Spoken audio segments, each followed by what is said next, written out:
বিয়ের আসর থেকে পালিয়ে এলোমেলো পথে দৌড়াচ্ছে ইশিকা। বাড়ি লেহেঙ্গা, গহনা হাতে ব্যাগ নিয়ে ট্রেনের সিটে ধপাস করে বসে পড়ল।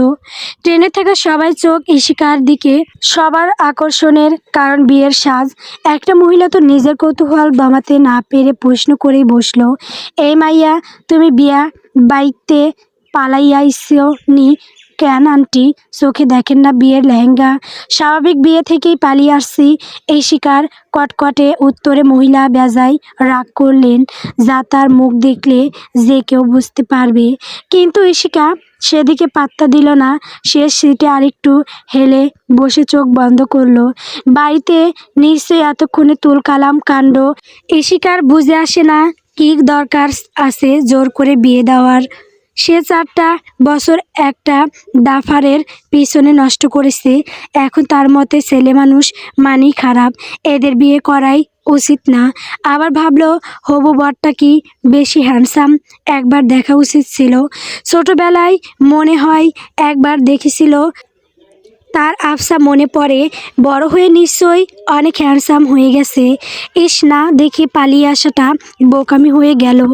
ইশিকার ইচ্ছা করছে সে যদি ব্যানিশ হয়ে গিয়ে একটু দেখে আসতে পারতো তাহলে খুব ভালো হতো।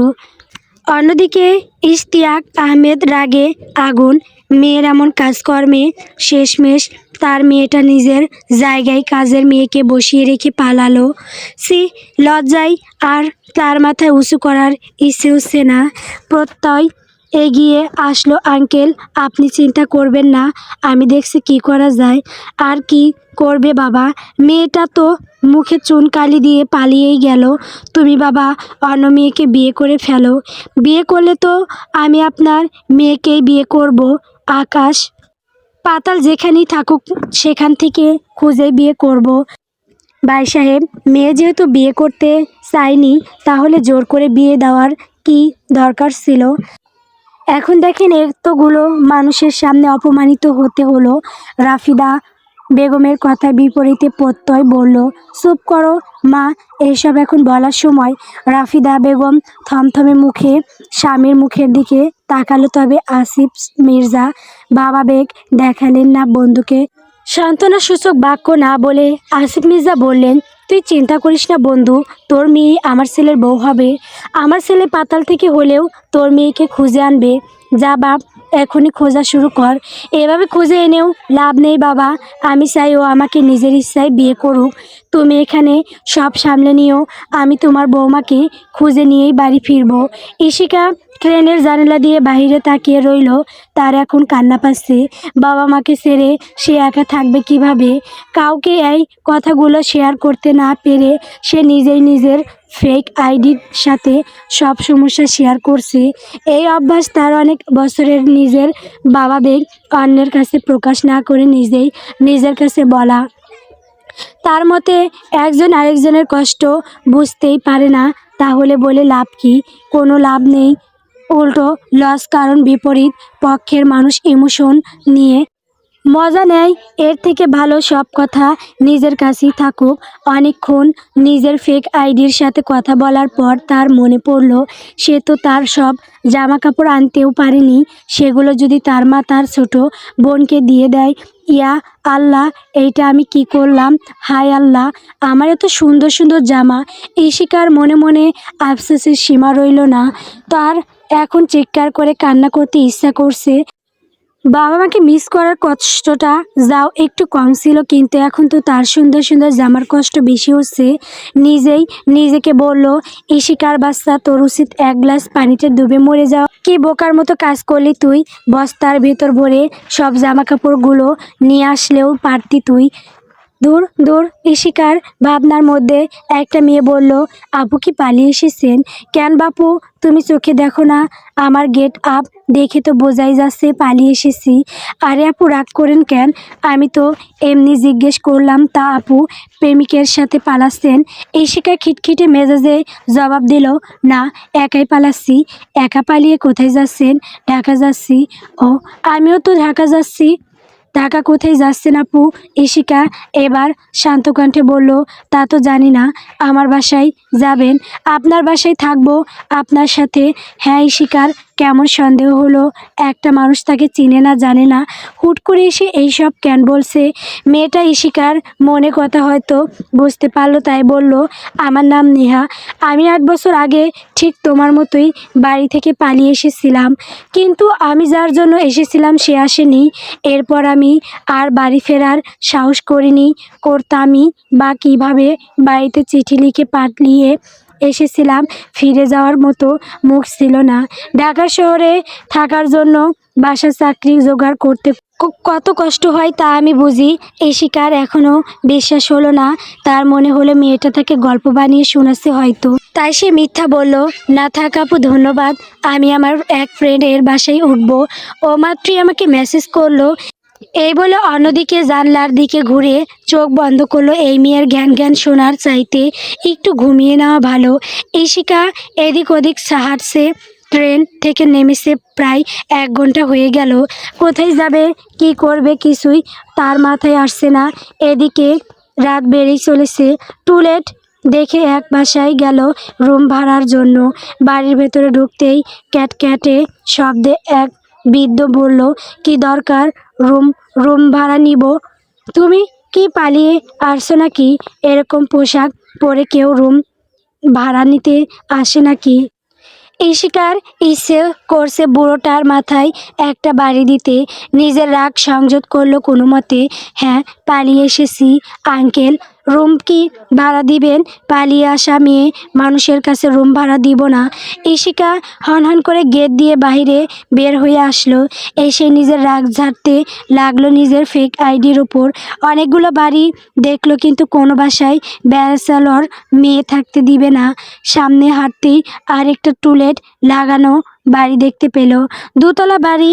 বাড়ির সামনে বিশাল একটা গাছ, ফুলগুলো আশেপাশে পড়ে আছে। বাড়ির নামটাও অদ্ভুত, আরি। ইশিকার দেখেই পছন্দ হয়ে গেল। দারোয়ানের কাছে এগিয়ে যেতে দারোয়ান উঠে দাঁড়ালো। কিছু কইবেন? হ্যাঁ, এখানে কি রুম ভাড়া হবে? বাড়িওয়ালাকে একটু দেখে দেওয়া যাবে? রাইত বাজে 9টা, এই রাইতে কেউ রুম ভাড়া নিতে আহে নাকি?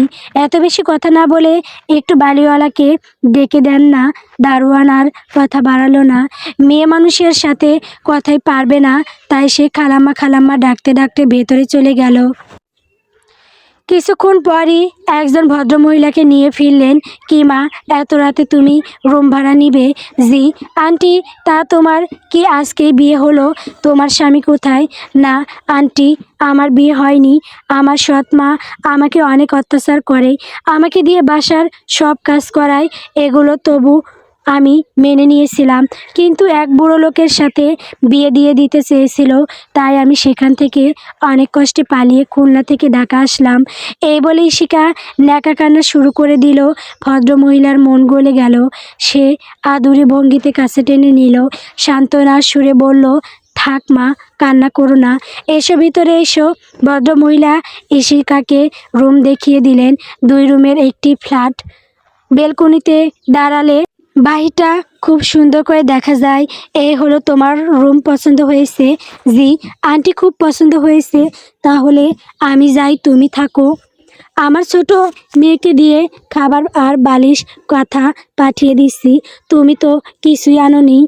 না আন্টি, এসবের কোনো দরকার নেই, আমি আজকে রাতটা ম্যানেজ করে নিব। ভদ্রমহিলা ইশিকার কথায় পাত্তা না দিয়ে খাবার আর বালিশ কাঁথা পাঠিয়ে দিলেন তার ছোট মেয়েকে দিয়ে। ভদ্রমহিলার ছোট মেয়েটা ইশিকার বয়সী, সেও এবার ইন্টার পরীক্ষা শেষ করেছে, ভার্সিটিতে ভর্তি হবে। নাম আভা। মেয়েটাকে ইশিকার ভারী পছন্দ হলো। অনেক মিশুক। আভা চলে যেতে বিছানা করে কোনো রকম বিছানায় শরীর এড়িয়ে দিল। সারাদিনের দখলে ক্লান্তি তাকে পুরো রকম গ্রাস করে নিচ্ছে। চোখ বন্ধ করতেই ঘুমের দেশে পাড়ি জমালো আলেয়া খাতুন। মেয়ের শখে কান্না করতে করতে শেষ। ইশরাত মায়ের মাথায় মগ দিয়ে পানি দিচ্ছে। পাশে বসে আছে ইশতিয়াক আহমেদ। তার এখন রাগ করা উচিত নাকি মেয়ের শখে কান্না করা উচিত, নাকি তার বউকে নিয়ে ডাক্তারের কাছে যাওয়া উচিত, কোনটা করা উচিত তা ঠিক সে বুঝে উঠতে পারছেন না। টেনশনের সময় মানুষ কোন কাজটা আগে করবে তা বুঝে উঠতে পারা মুশকিল। ইশতিয়াক আহমেদ এর ক্ষেত্রেও তাই ঘটেছে। প্রত্যয়ের বাবা মা কাল রাত এখানেই ছিল, তাদের মেহমানদারি করার মতো কেউ নেই। ইশতিয়াক আহমেদ এর ইচ্ছা করছে নিজের মাথা দেওয়ালে ঢুকে দিতে। তার মেয়ে যে এমন একটা কাজ করবে তা সে ভাবতেই পারেনি। আসিফ মির্জা বন্ধুর পাশে এসে বসলেন, পিঠে হাত রেখে সান্ত্বনার স্বরে বললেন, ভাবির এখন কি অবস্থা? আলহামদুলিল্লাহ, মোটামুটি ভালো। তুই চিন্তা করিস না, আমার ছেলে তো গেছে খুঁজতে। ও জানিয়েছে ইশিকা ঢাকা গেছে। আমার ছেলের উপর ভরসা কর, ও ঠিক ইশিকাকে নিয়ে আসবে। ইশতিয়াক আহমেদ চুপ করে রইলেন, তার মুখে কোনো কথা আসছে না। রাফিদা বেগমের এসব রং একেবারেই সহ্য হচ্ছে না। তার রাজপুত্রের মতো ছেলে, তাও আবার বিদেশ থেকে পড়াশোনা করে এসেছে। তার ছেলের জন্য এরকম মেয়ের অভাব হবে নাকি? কোন দুঃখে তার স্বামী আর ছেলে এই মেয়ের পিছন পড়ে আছে আল্লাহ ভালো জানে। রাফিদা বেগমের মনে হচ্ছে তার ছেলে আর স্বামীকে তাবিজ করা হয়েছে, না হলে এমন একটা সাধারণ মেয়ের জন্য এত পাগল হওয়ার কি আছে। সে আজকে হুজুরের কাছে যাবে ঠিক করলো। আসিফ মির্জা স্ত্রীকে দরজায় দাঁড়িয়ে থাকতে দেখি বুঝে ফেললেন তার প্রাণপ্রিয় বউ মনে মনে শয়তানি বুদ্ধি দিয়ে তরকারি পাকাচ্ছে। মনে মনে ভাবলো, বিয়ে করে এনেছিলাম এক অবলা নারী, সেই নারী যে বানাতে পারে এমন শয়তানি তরকারি, তা জানলে আগেই বিয়ে টিয়ে ক্যান্সেল করে বনবাসে চলে যেতাম। ইশিকা চুপ করে বসে আছে, মনে মনে ভাবছে কি রেখে কি করবে। বাজারে তো যাওয়া লাগবে, কিন্তু এখানের কিছুই সে চিনে না। একবার ভাবলো বাড়িওয়ালি আন্টিকে ডাকবে, কিন্তু ভদ্রমহিলা কি মনে করে এই ভেবে আর ডাকলো না। সে নিজে একাই বেরিয়ে পড়লো। আশেপাশে কয়েকটা দোকান চোখে পড়লো, ওখান থেকে প্রয়োজনীয় টুকটাক জিনিস কিনলো।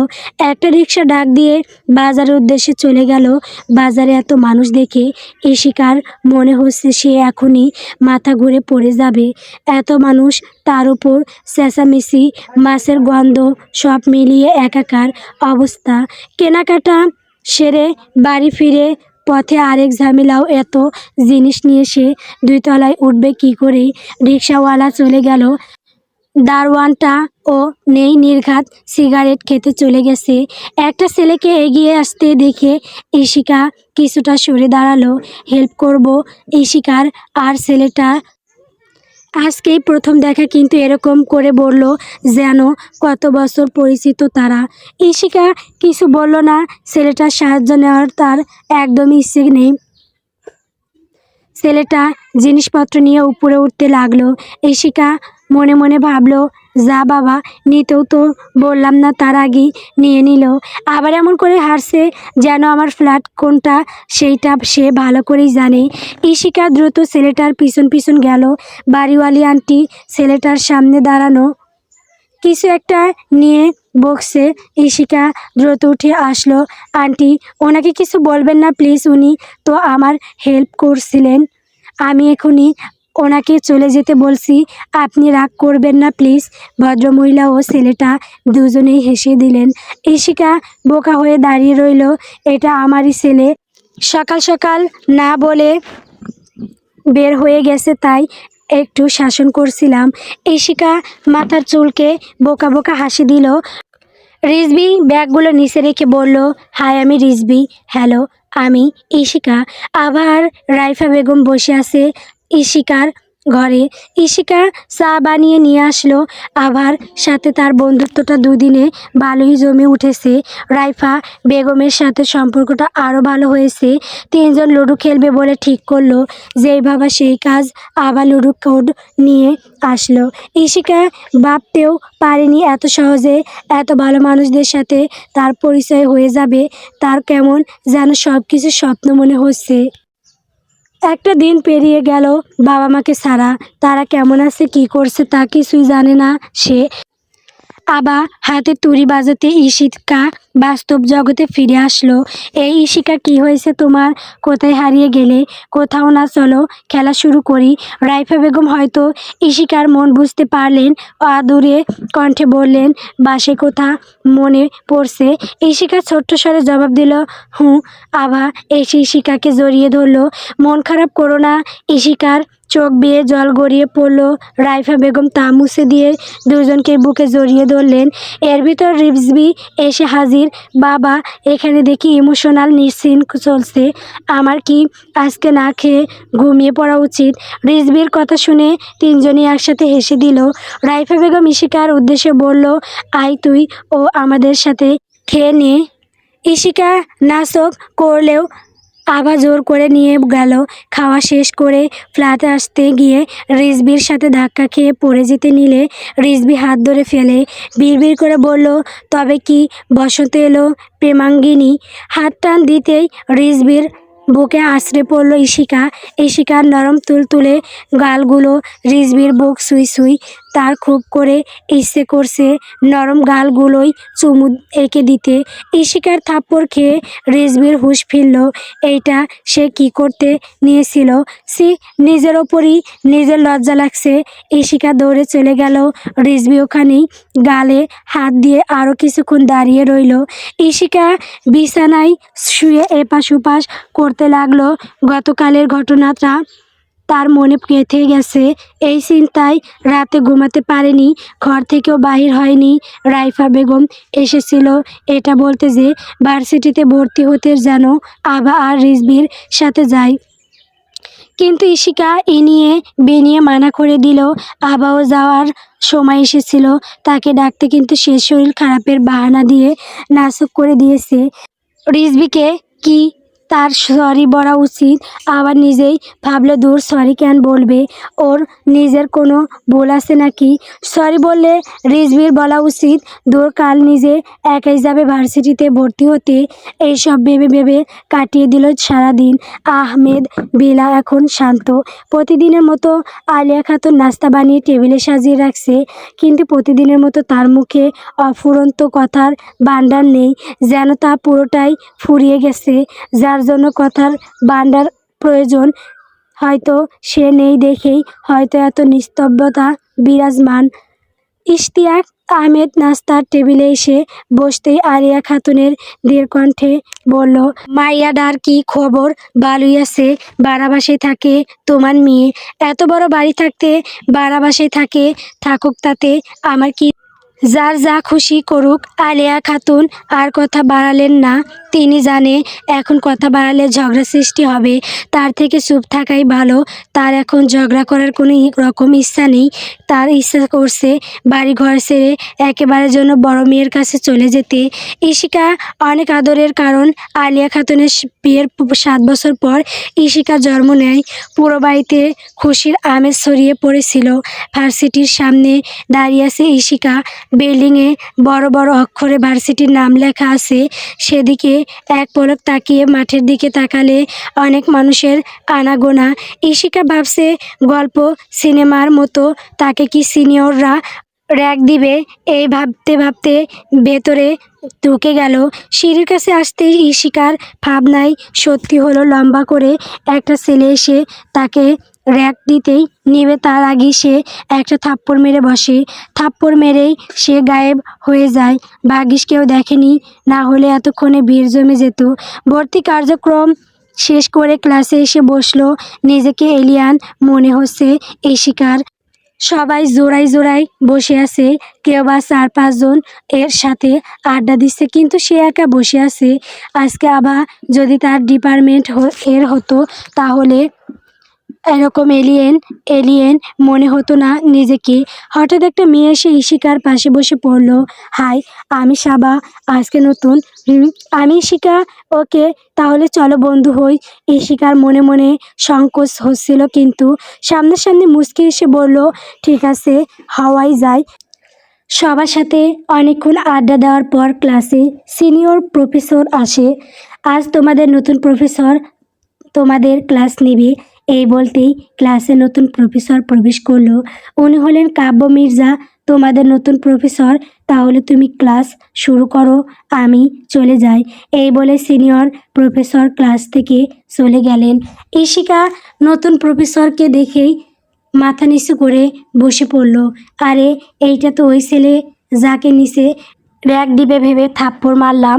ইয়া আল্লাহ, এইটা কি করলাম প্রথম দিনেই ঝামেলা।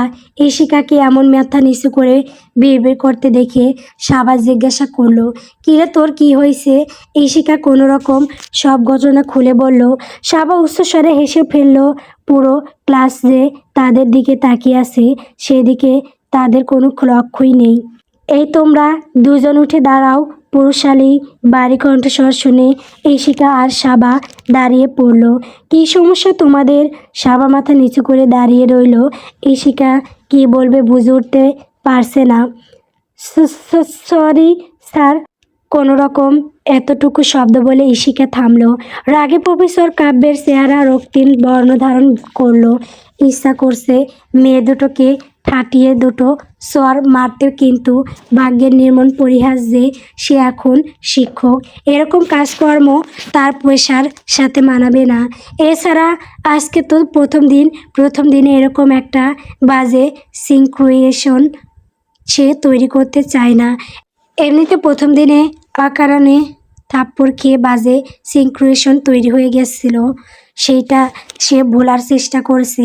আর কিছু হোক তা সে চায় না। তার শিক্ষা হয়ে গেছে, আর কখনো মেয়ে মানুষকে কিছু জিজ্ঞাসা করতে যাবে না। প্রশ্ন করার আগেই থাপ্পড় মেরে দিল। কাব্য নিজের রাগ সংযত করে বলল, সিট ডাউন। ঈশিকা ধপাস করে বসে পড়ল। সে অবশ্য এই কাজটা ইচ্ছে করে করেনি, দোষটা সিট এর। কিন্তু এই কথাটা বাকিদের কিভাবে বোঝাবে? বাকিরা আরও এক দফা গলা ফাটিয়ে হাসলো, সাথে শাবাও ঠোঁট চেপে হাসলো, কিন্তু ঈশিকাকে বুঝতে না দিয়ে বসে পড়ল। কাব্যের মেজাজ আকাশ ছুঁই ছুঁই, চেহারা দেখলে যে কেউ বুঝতে পারলে লোকটা কী পরিমাণ রেগে আছে। উজ্জ্বল শ্যামবর্ণ না হয়ে যদি ফর্সা হতো তাহলে রাগের বহিঃপ্রকাশ হতো আরও বেশি হতো। সাইলেন্ট, যার কথা বলার ইচ্ছা সে বাইরে চলে যাও, এই বলে লেকচার দেওয়া শুরু করলো। ঈশিকার ইচ্ছা করছে সাবাকে নিয়ে বাইরে গিয়ে এই ব্যাপারে একটু আলোচনা করে হাসি ঠাট্টা করতে, কিন্তু এখন যদি উঠে বাইরে চলে যায় তাহলে হয়তো প্রফেসর তাদের এক কেকে ও গাঙ্গায় পাঠিয়ে দিবে। কোনো রকম নিজের ইচ্ছা দমন করে ক্লাসে মনোযোগ দেওয়ার চেষ্টা করলো। প্রথম পিরিয়ড অর্থাৎ কাব্যের ক্লাস শেষ হতেই অর্ধেক স্টুডেন্ট ক্যান্টিনে চলে গেল। তাদের মধ্যে ঈশিকা আর শাবা অন্যতম। এতক্ষণ হাসি আটকে রাখতে গিয়ে ঈশিকা আর শাবার জান বের হয়ে যাওয়ার উপক্রম প্রায়। ক্যান্টিনে এসে দুজনে উচ্চস্বরে হেসে উঠল ক্লাসের ঘটনা নিয়ে। কতক্ষণ হাসাহাসি করতেই প্রিন্সিপাল রুমে ডাক পড়ল ঈশিকার। শাবা ও ঈশিকা দুজনে দুজনের মুখের দিকে তাকিয়ে আছে। শাবা হাতের ইশারায় বোঝালো, তুই আজকে শেষ। ঈশিকার ভয়ে মুখ চুপসে আসলো। ইস, এখন কি হবে? প্রিন্সিপাল যদি টিসি দিয়ে দেয়? ভয়ে ভয়ে প্রিন্সিপাল রুমে গেল। রুমে প্রিন্সিপাল আর প্রফেসর কাব্য ছাড়া আর কেউ নেই। এতটা ইরেসপন্সিবল তুমি কিভাবে হতে পারো? প্রিন্সিপালের কথা শুনে ঈশিকা চোখ বন্ধ করে আমতা আমতা করে সরি বলল। তার ইচ্ছা করছে ভ্যানিশ হয়ে দুনিয়ার বাইরে চলে যেতে। শালার খাইসটা বেটা, তোর জন্য এত অপমানিত হতে হচ্ছে। ঈশিকা চোখ বন্ধ করে বিড়বিড় করে বলছে, এসব এই নিও তোমার ফোন, এটা মাঠে ফেলে এলে কিভাবে? মিস্টার কাব্য যদি এটা নিয়ে না আসতো তাহলে এইটা আর খুঁজে পেতে? ঈশিকা চোখ মেলে তাকালো, মনে মনে বলল, এ ব্যাপারে আমি আরও ভাবলাম। থাপ্পড় মারার কারণে জিরাফটা মনে হয় বিচার দিয়ে দিয়েছে। না, জিরাফটা ভালোই আছে, না হলে তো ফোনটা হারিয়ে ফেলতাম। কিন্তু ফোন তো ক্লাসেও আমার কাছে ছিল, তাহলে মাঠে কিভাবে পেল? এই ভেবে কাব্যের দিকে তাকাতেই কাব্য রহস্যময় একটা হাসি দিল। মনে মনে হাজারটা গালি দিতে দিতে ঈশিকা ফোন নিয়ে বাইরে চলে আসলো। শাবাকে খুঁজতে খুঁজতে ঈশিকা পুকুর পাড়ে এসে পড়ে। ওখানে 4-5 জন ছেলে মেয়ের সাথে শাবাও বসে আছে। ঈশিকাকে দেখে শাবা উঠে আসলো। কিরে, কি হলো? টিসি দিয়ে দিছে নাকি? আরে না, ফোন রেখে আসছিলাম, ফোন ফেরত দিল। আমি তো ভয় পেয়ে গেছিলাম, আমার তো আত্মা বের হয়ে বাইরে নাচানাচি করতেছিল। এই শুনে সাবা হেসে দিল। যাই হোক, বাদ দে, ওদের সাথে পরিচয় হওয়া। ও হলো ফাহিম, আর ও রুনা, আর ও আরিফা, আর ও হলো আসিফ। ওদের সাথে কিছুক্ষণ আগেই পরিচয় হলো। আর গাইস, এ হলো ইশিকা, ওর সাথে আমার আজকেই পরিচয় হলো। ইশিকা হাসিমাখা মুখ করে বলল, হাই গাইস। ওদের সাথে কিছুক্ষণ আড্ডা দিয়ে বাড়ি যাওয়ার উদ্দেশ্যে বের হলো ইশিকা। কিন্তু ভার্সিটির গেট দিয়ে বের হতেই দেখলো রিজবি। দেখে মনে হচ্ছে অনেকক্ষণ যাবৎ অপেক্ষা করছে। ইশিকা কিছু বলল না, পাশ কাটিয়ে চলে যেতে নিলে রিজবি ডাক দিল। ইশিকা ঘুরে প্রশ্ন সুযোগ চানি দিয়ে তাকালো। গতকালকের ঘটনার জন্য সরি। পুরোটা সময় এ ঘটনা নিয়ে আমি প্যারাইছিলাম। অফিসে গিয়েও ফিরে এসেছি, কাজ করতে পারিনি। প্লিজ মাফ করে দিও প্লিজ। ইশিকার মনে একটু মায়া হলো। আচ্ছা দিলাম মাফ করে। কিভাবে বিশ্বাস করব যে তুমি মাফ করে দিয়েছো? বললাম তো মাফ করে দিয়েছি। বিশ্বাস করলাম না। যদি তুমি আমার সাথে এক কাপ কফি খাও তাহলে বুঝবো তুমি আমাকে মাফ করে দিয়েছো। ইশিকা মনে মনে বলল, দূর, মাফ করে দিও তো, একটা ঝামেলায় পড়লাম। এখন এসব নাটক সহ্য করতে ইচ্ছা করছে মাথা ফাটিয়ে দেই বেড়া। মানুষের যত সব এক্সট্রা নাটক। কিন্তু সামনাসামনি বলল না। আমার কাজ আছে। কি কাজ আছে তোমার? এখন তো বাসায় যাবে। শালার বেড়াই তো বেশি নাটক করতাছে। ওরে নার্গিস, এর একটা গান শোনাইয়া দিমু নাকি? না না, আসল রূপে আসা যাবে না। তাহলে পাক্কা ওদের বাড়ি থেকে লাথি মেরে বের করে দিবে। নিজের ভেবে নিজেই হেসে দিল। ইশিকাকে হাসতে দেখে অবাক হয়ে রিজবি বলল, হাসছো কেন? না মানে আমার মাথাটা ব্যথা করছে, চলে যাই। তাহলে চলো একসাথে যাই। ইশিকার এবার প্রচুর মেজাজ খারাপ হলো। কী রকম আঠার মতো লেগেই আছে। ছেলেটা যাওয়ার গন্ধই নিচ্ছে না। আস্তাপাজি লোক তো। এর মধ্যে আভা আসলো। ইশিকা যেন হাফ ছেড়ে বাঁচলো। হেই, তোমরা এখানে কি করছো? ইশিকা জবাব দেওয়ার আগেই রিজবি বলল, তোকে নিয়ে যেতে এসেছি। এসে ইশিকার সাথে দেখা হয়ে গেল, তাই দুজনে তোর জন্য অপেক্ষা করছিলাম। আমাকে কেন নিতে এসেছো? আমি কি বাচ্চা নাকি? তুই আমার কাছে এখনো বাচ্চা। তাই অফিস মিস করে তোকে নিতে আসলাম। ভূতের মুখে ছোড়া শুনলাম মনে হয়। এই বলে আভা হেসে দিল। আবার সাথে ইশিকাও যোগ দিল হাসিতে। অন্যদিকে প্রফেসর কাব্য মনোযোগ সহকারে সব কিছু দেখছে। চেহারা দেখে বোঝার উপায় নেই ভেতরে কী চলছে। বিড়বিড় কণ্ঠে বলল, তুমি জানো না তুমি কাকে শুয়েছো? একটা রাতই তো চেয়েছি তোমার কাছে। প্রয়োজনে না হয় কিছু টাকা বাড়িয়ে দেব। পাশ থেকে ভেসে আসা নিষিদ্ধ বাক্যগুলো শুনতে ইশিকার সারা শরীর ঘেনায় রিরি করে উঠল। পাশে তাকাতেই দেখল কলেজের এক সিনিয়র ছেলে মেয়েটাকে একের পর এক বাজে ইঙ্গিত দিয়ে যাচ্ছে। মেয়েটাকে ইশিকা ক্লাসে দেখেছিল, তার মানে তারই ক্লাসমেট। মেয়েটা ছেলেটাকে এড়িয়ে যেতে চাচ্ছে, তবু ছেলেটা বারবার বিরক্ত করছে। ইশিকা আর দাঁড়িয়ে থাকতে না পেরে দ্রুত পায়ে ছেলেটার সামনে গিয়ে দাঁড়ালো। বলল, যা বলার আমাকে বলুন, শুনি। কোথায় সমস্যা আপনার?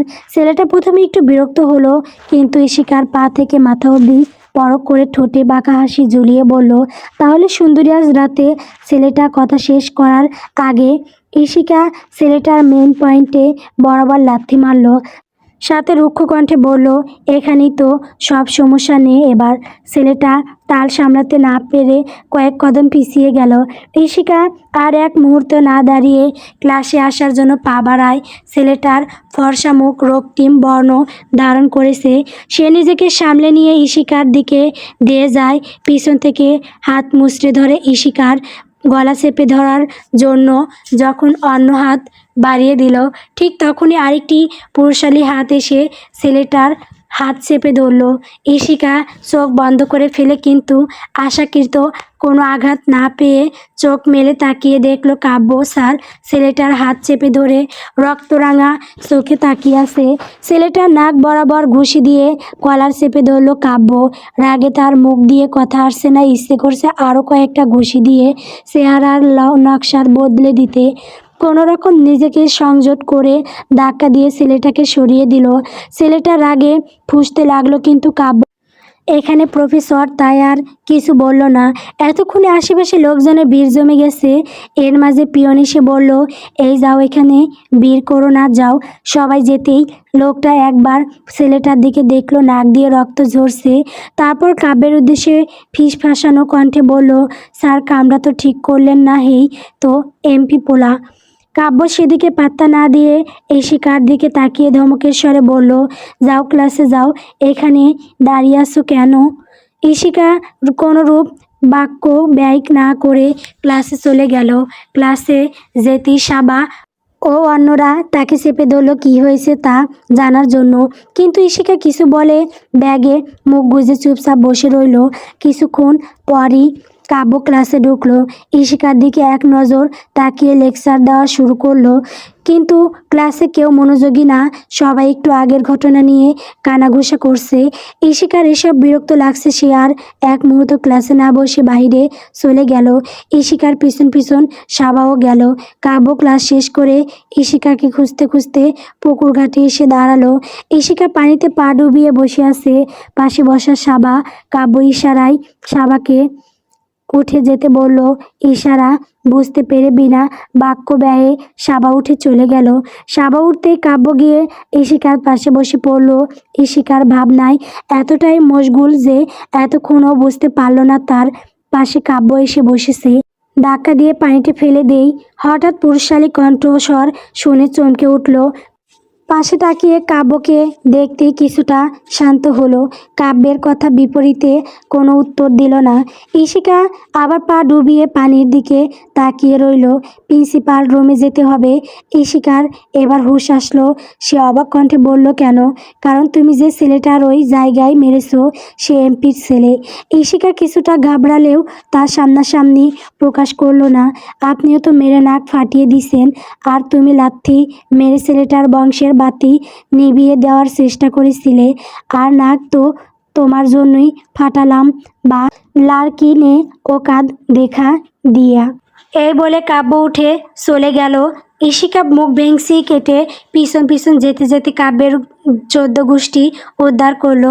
প্রিন্সিপাল রুম জুড়ে নিস্তবতা। রুমে 4 জন মানুষ, তবুও এত নিস্তবতা যেন রুমে একটা মশামাছিও নেই। নিস্তবতা ভেঙে কাব্য বলল, এমপি সাহেব, এবার বুঝলেন দোষটা কার? এমপি ছেলের দিকে কটমটে দৃষ্টিতে তাকিয়ে আছে। ছেলের জন্য তাকে এত অপমানিত হতে হলো। তাহলে স্যার, এবার উঠি। এই বলে কাব্য বের হয়ে গেল। ইশিকা পিছন পিছন গেল। কাব্যের নাগাল পেল না। ছাদের রেলিংয়ে বসে পা দোলাচ্ছে ইশিকার। এই নিয়ে 5 কাপ কফি খাওয়া শেষ। আরেক কাপ কফি বানাতে রেলিং থেকে নামতেই রেজবি এসে সামনে দাঁড়ালো। কী সমস্যা? এভাবে মূর্তির মতো সামনে এসে দাঁড়ালেন কেন? ওই ছেলে তোমাকে কি বলেছে? যা বলার বলেছে, আপনি জেনে কি করবেন? এই বলে ইশিকা চলে যেতে নিলে রিজবি পিছন থেকে ওড়না টেনে ধরল। ইশিকার মেজাজ বিগড়ে গেল। সে চিৎকার করে বলল, ওই ছেলের সাথে রাত কাটানোর কথা বলেছে। আর কিছু শুনতে চান? সমস্যা কি আপনার? হ্যাঁ, দ্বিতীয়বার আর আমার চোখের সামনে আসবেন না প্লিজ। এই ছেলে মানুষের জাত আমার একেবারে সহ্য হয় না, অসহ্যকর। এই বলে ইশিকা দ্রুত পা ফেলে ছাদ থেকে নেমে গেল। যাওয়ার সময় ছাদের দরজা শব্দ করে বন্ধ করলো। দরজা বাড়ি খেয়ে আবার খুলে গেল। রিজবি সেদিকে এক পলক তাকিয়ে চোখ নামিয়ে নিল। ইশিকা রুমে এসে সোজা ওয়াশরুমে গিয়ে শাওয়ার চালিয়ে দিচ্ছে। তার চোখে ভাসছে ফারিসের চেহারা। ফারিস যদি তাকে ধোঁকা না দিত, তাহলে হয়তো এই দিনগুলো তাকে দেখতে হতো না। তাদের সুন্দর একটা সংসার হতো। তাকে এখানে পালিয়ে আসতে হতো না। জীবনটা ভিন্ন রকম হতো। আসলে ছেলে মানুষের জাতটাই খারাপ। 4 বছরের ভালোবাসা বলে অন্য একটা মেয়ের সাথে বেড়েছি। ইশিকার ভাবতেই ঘৃণা লাগছে। এরকম একটা ছেলের সাথে সে 4টা বছর কীভাবে ছিল। এখন আর প্রেম ভালোবাসার প্রতি তার কোনো বিশ্বাস আসে না। আর না আসে পুরুষ মানুষের মিষ্টি কথায় বিশ্বাস। অনেকক্ষণ শাওয়ার চালিয়ে ভেজার কারণে ভোররাতে ইশিকার তুমুল জ্বর আসে। জ্বরে শরীর পুড়ে যাচ্ছে, কিন্তু তার পাশে কেউ নেই। ইশিকার কল্পনায় ভাসে সে আলেয়া খাতুনের কোলে মাথা দিয়ে শুয়ে আছে। আলেয়া খাতুন ধীর হাতে মেয়ের মাথায় হাত বুলিয়ে দিচ্ছে, কিন্তু বাস্তবতা হলো ইশিকা একা ঘরে জ্বরে কাতরাচ্ছে।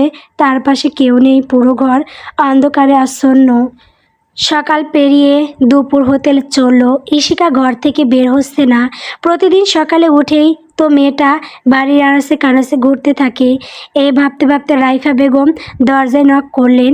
অনেকবার নক করার পর ও যখন দরজা খুলল না, তখন রাইফা বেগম চিন্তিত হয়ে ফ্ল্যাটের এক্সট্রা চাবি এনে দরজা খুলল। ইশিকাকে নাজেহাল অবস্থায় শুয়ে থাকতে দেখে দ্রুত পায়ে এগিয়ে গেল। হাত ছুঁয়ে ডাকতে গিয়ে রাইফা বেগম অনুভব করেন ইশিকার শরীর জ্বরে পুড়ে যাচ্ছে। উদ্বিগ্ন কণ্ঠে রিজবি রিজবি বলে ডাকতে লাগলো। চোখ মেলে তাকাতেই চারপাশে সাদা পর্দা, চেনা ঘরের বদলে অপরিচিত গন্ধ। ওষুধ আর ফিনাইলের মিশ্রি গন্ধে ভারী হয়ে আসে বাতাস। কিছুক্ষণ বুঝতেই পারল না সে কোথায় আছে। হাত নাড়াতে গিয়ে টের পেল সুচ ঢোকানো স্যালাইনের নল।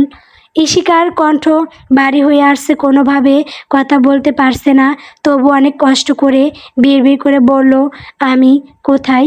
কণ্ঠটা নিজের কাছেই অচেনা লাগলো। পাশে বসে থাকা রাইফা বেগম তৎক্ষণাৎ ঝুঁকে এলেন। হাসপাতাল মা, ভয় নেই, তোর জ্বর অনেক বেড়ে গিয়েছিল। ইশিকা ধীরে চোখ ঘোরালো। জানালার ফাঁক দিয়ে আলো ঢুকছে, কিন্তু তার চোখে সব কিছু ঝাপসা। মাথাটা ভারী লাগছে, শরীরটা যেন পাথরের মতো হয়ে আছে। রিজভি নিঃশব্দে জায়নামাজে বসে আছে, যেন চারিপাশে সব কোলাহল থেমে গেছে। মোনাজাত শেষ করে সে উঠে দাঁড়ালো। কেবিনের দরজায় এসে ইশিকার রক্ষ চেহারার দিকে এক পলক তাকিয়ে চোখ নামিয়ে নিল।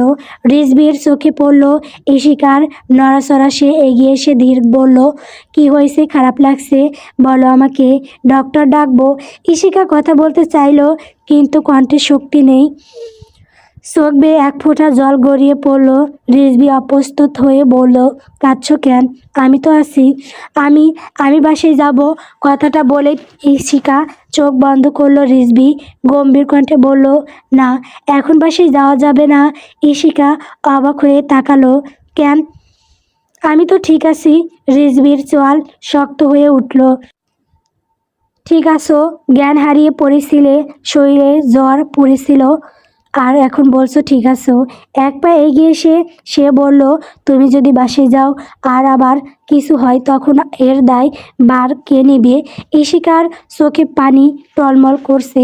আমি এখানে থাকতে পারছি না। রাইফা বেগম ইশিকার কথায় সায় দিয়ে রিজভির উদ্দেশ্যে বললেন, ও যেহেতু থাকতে চাইছে না, তাহলে বাসায় নিয়ে যাই, আমি তো আছি দেখে রাখার জন্য। রিজভি এবার একটু নরম হলো। মনের সংকোচ থাকলে মায়ের কথায় রাজি হলো। কোনো এক অজানা কারণের কাব্যের মন অস্থির। দিনভর যেন একটানা বিরক্তির ঢেউয়ে ভেসেছে। রাতের গভীর অন্ধকার সেই অস্থিরতাকে যেন আরও প্রবল করে তুলেছে। মনে চাপিয়ে দিয়েছে এক অদৃশ্য ব্যথার ভার। অস্থিরতা সামলাতে সে দোকানের দিকে হেঁটে গেল। ফিরল হাতে এক প্যাকেট সিগারেট নিয়ে। কিন্তু প্রথম টানের সঙ্গে কাশির আছড়ে তার শরীর তাড়িত হলো। মন যা খুঁজছিল তা যেন আরও দূরে সরে গেল। বন্ধুদের থেকে শুনেছিল সিগারেট খেলে শান্তি মেলে, কিন্তু শান্তির বদলে শ্বাসকষ্ট শুরু হয়ে গেল। রাতের নিস্তবতা যেন এখন আরও কাব্যের অস্থিরতার প্রতিবিম্ব হয়ে উঠেছে। ইয়া আল্লাহ, তোমার দরবারে আজ আমার হৃদয়ের সব কাপড় নিয়ে এসেছি। ওর যন্ত্রণা তুমি দেখছো, ওর নীরব কান্না তুমি শুনছো। যে অসুখে ও ক্লান্ত, যে ব্যথায় ও ভেঙে পড়ছে, সব কিছুর উপর তুমি তোমার রহমতের হাত রাখো। ওকে সম্পূর্ণ সুস্থ করে দাও। হে দয়াময়, তুমি ওর শরীরের প্রতিটি কষ্ট মুছে দাও। আর যদি তোমার ইচ্ছাই হয়, তবে ওকে আমার নসিবে লিখে দাও। আমি জানি তুমি কখনো ফিরিয়ে দাও না ভাঙা হৃদয়ের আর্তনাদ। তোমার রহমতের ভরসায় আমি অপেক্ষায় থাকি। বলতে বলতে রিজভির চোখ থেকে দু ফোঁটা অশ্রু গড়িয়ে পড়ল। আবার অবাক হয়ে গেল, তার বুঝে আসছে না কিভাবে কি 15 দিনও তো হলো না ঠিক মতো, এর মধ্যে একটা মানুষকে এত ভালো কিভাবে বাসতে পারে। এতক্ষণ সে দাঁড়িয়ে দাঁড়িয়ে ভাইয়ের সব আর্তনাদ শুনেছে। রিজভি উঠতে আবা ভাইকে চেপে ধরলো। এই কাহিনী তাহলে?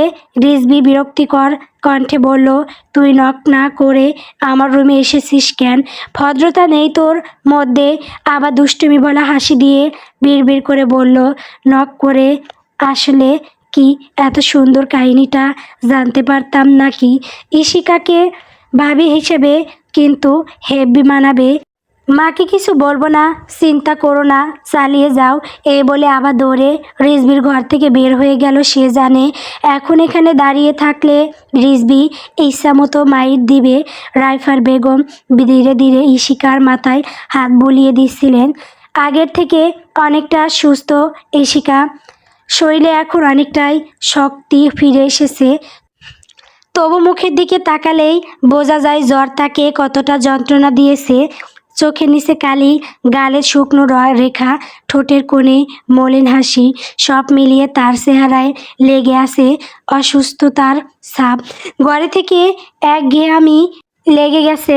ভাবলো কাল ভার্সিটিতে যাবে, কতগুলো দিন ভার্সিটিতে যায়নি।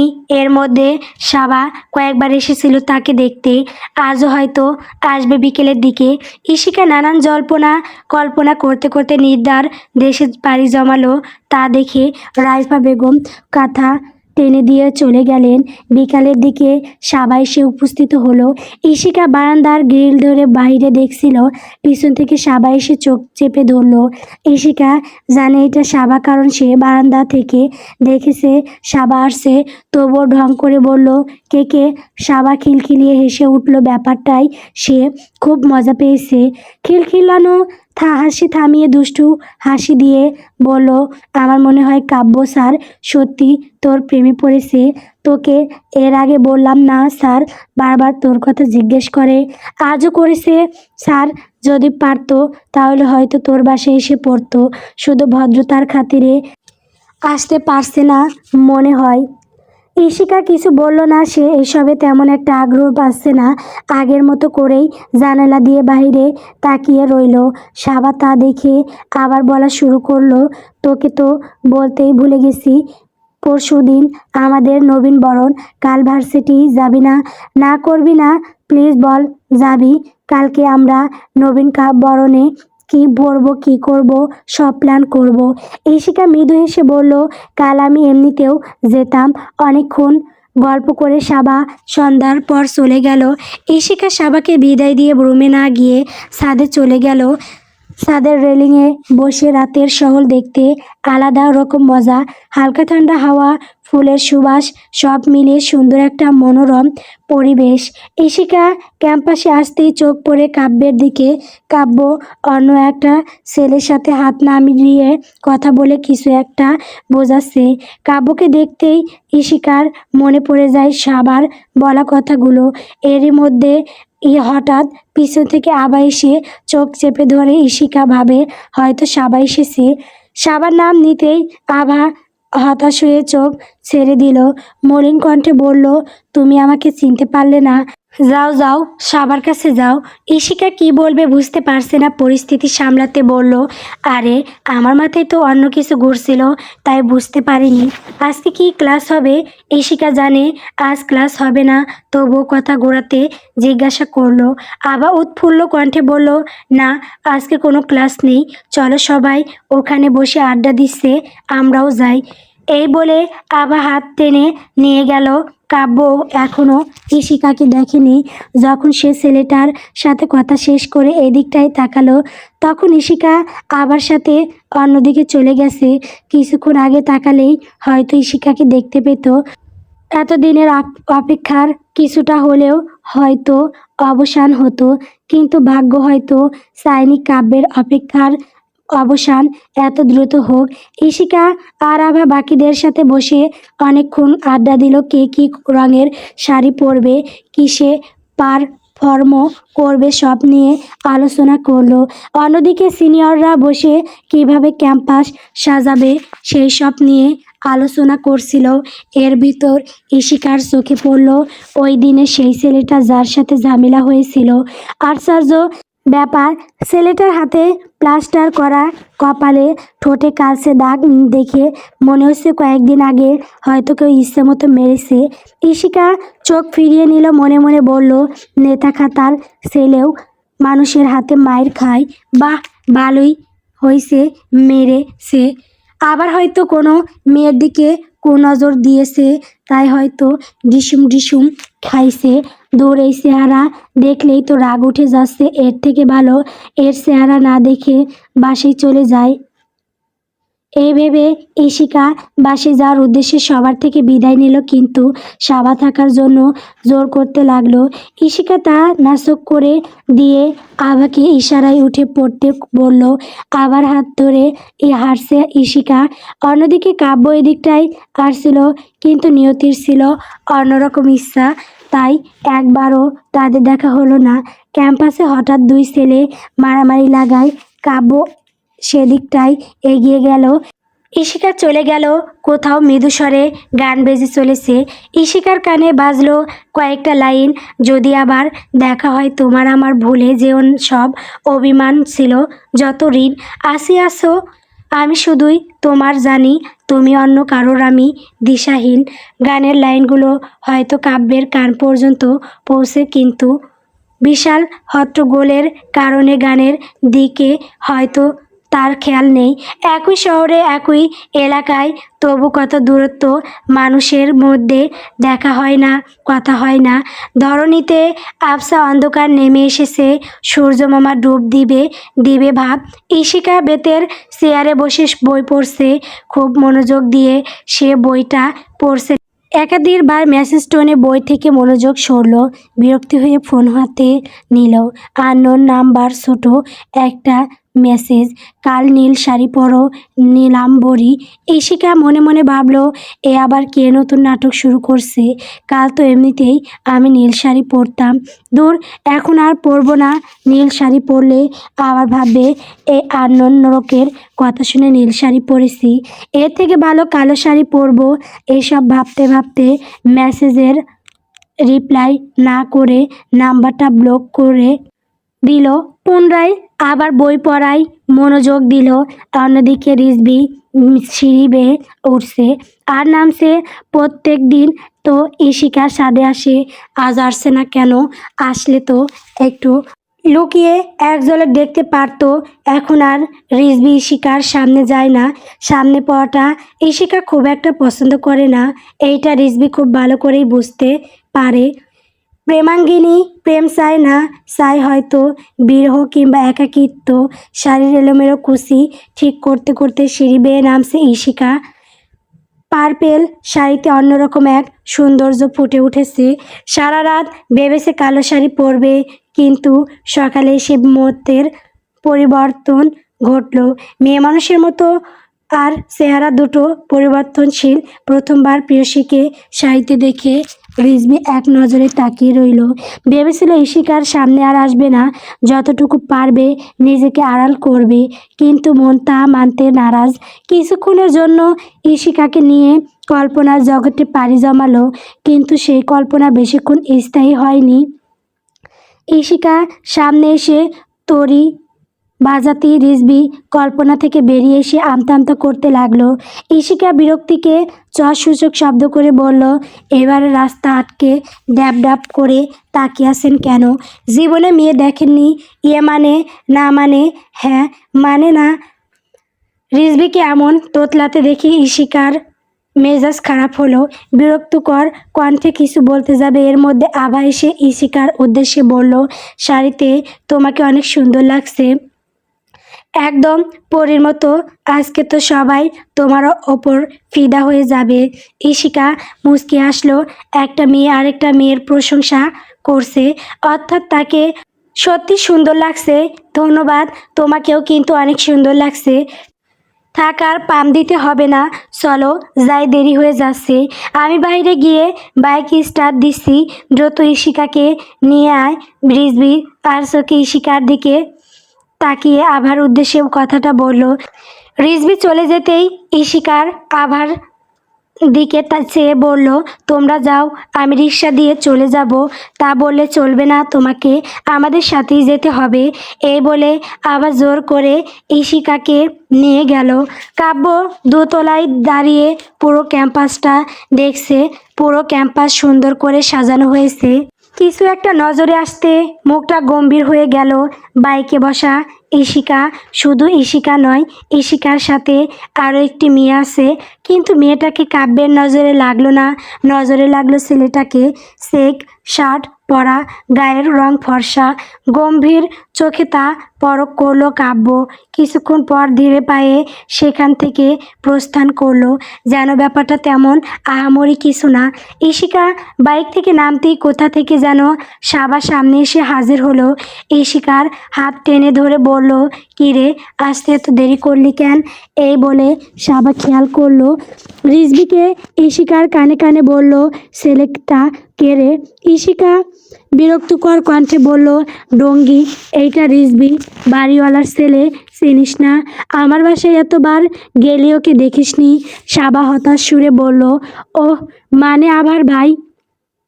ইস, আগে দেখলে তো আগেই লাইন মারতাম। কি বললি তুই? তোমাদের ফুসুর ফুসুর করা শেষ হলে চলো আমরা ভিতরে যাই। আবার কথা শুনে ঈশিকা আর সাবা দুজনে হেসে দিল। সাবা আর চোখে রিজবির দিকে তাকাচ্ছে। রিজবি আঙুলের ফাঁকে বাইকের চাবি ঘোরাচ্ছে আর এদিক সেদিক দেখছে। সাবা হুট করে রিজবির উদ্দেশ্যে বলল, এই ভাইয়া, আপনার চেন খোলা।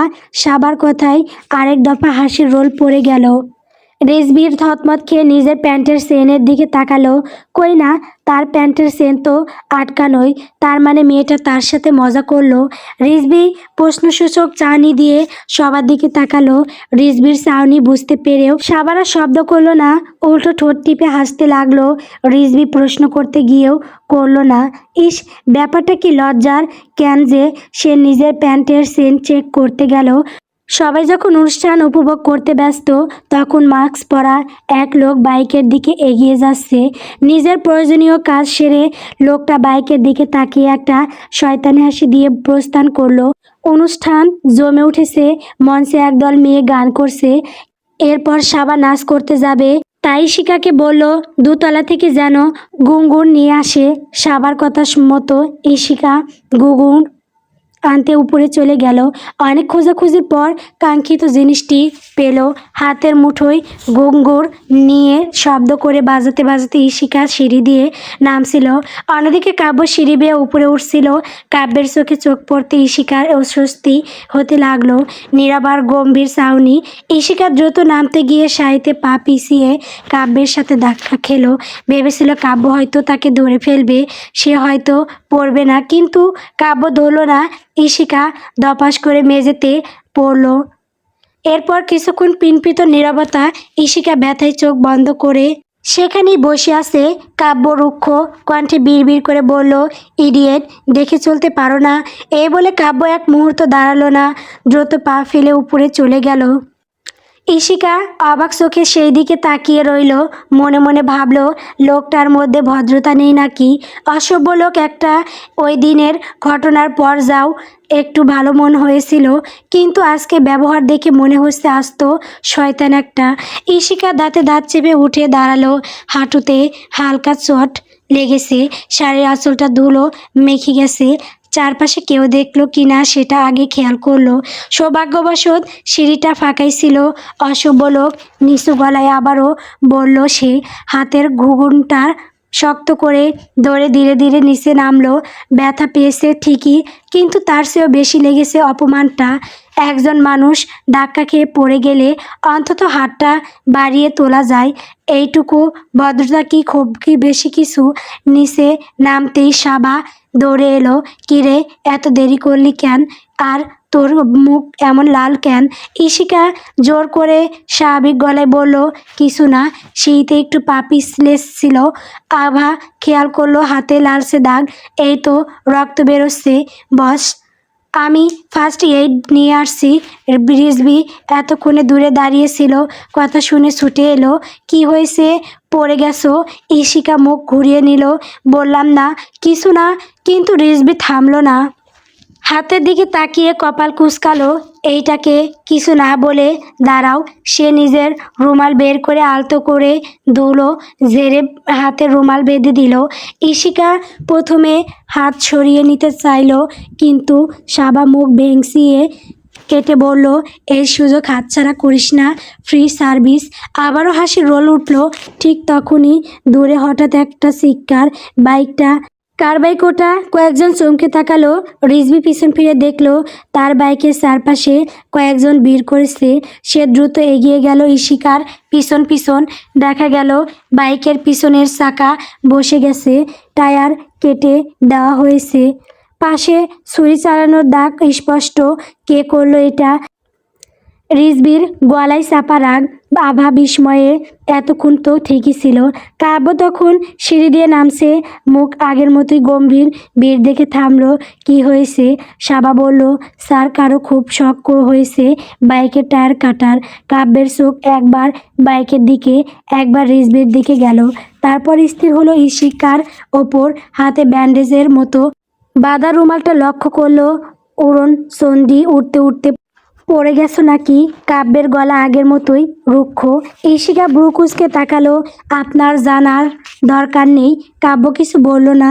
কয়েক সেকেন্ড নীরব থেকে বাইকের টায়ারটা পরীক্ষা করলো। ইচ্ছে করে দাঁড়ালো। কিছু দিয়ে কাটা। অনুষ্ঠান শেষ না হওয়া পর্যন্ত বাইক এখানে থাকুক, পরে দেখি। রিজভি কটমট করে তাকালো। দেখার কি আছে? যে করেছে তাকে খুঁজে বের করেন। কাব্য শান্তস্বরে বলল, রাগ করে লাভ নেই, আগে মাথা ঠান্ডা রাখেন।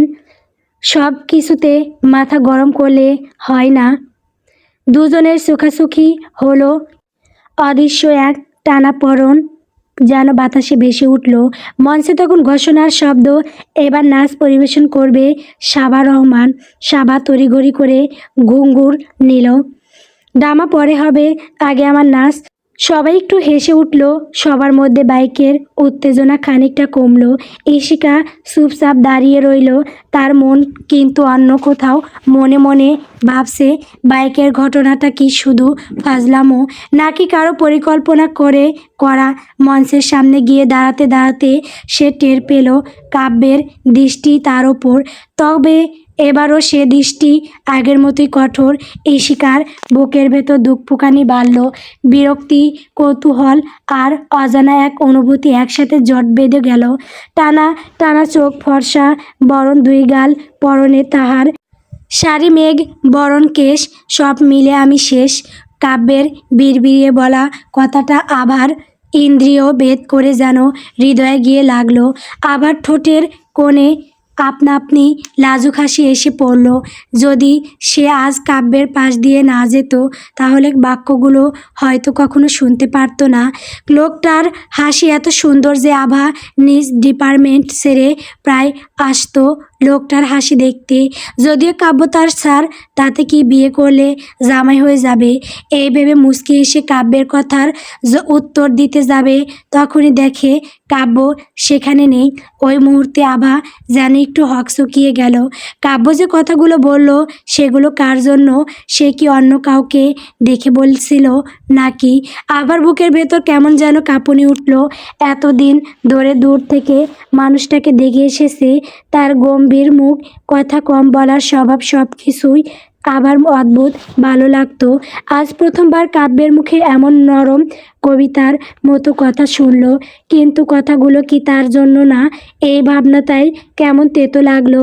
মঞ্চে তখন সাবার নাচ শুরু হয়েছে। তবলার তালে তালে ঘুঙুরের ঝংকার মিলছে, চারপাশে হাততালি শব্দ, কিন্তু আবার কানে যেন কিছুই ঢুকছে না। তার চোখ খুঁজছে কাব্যকে।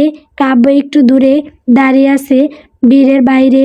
ইশিকা মঞ্চের একপাশে দাঁড়িয়ে সবাকে দেখছে। হাতের বাঁধা রুমালটা এখনো খোলা হয়নি।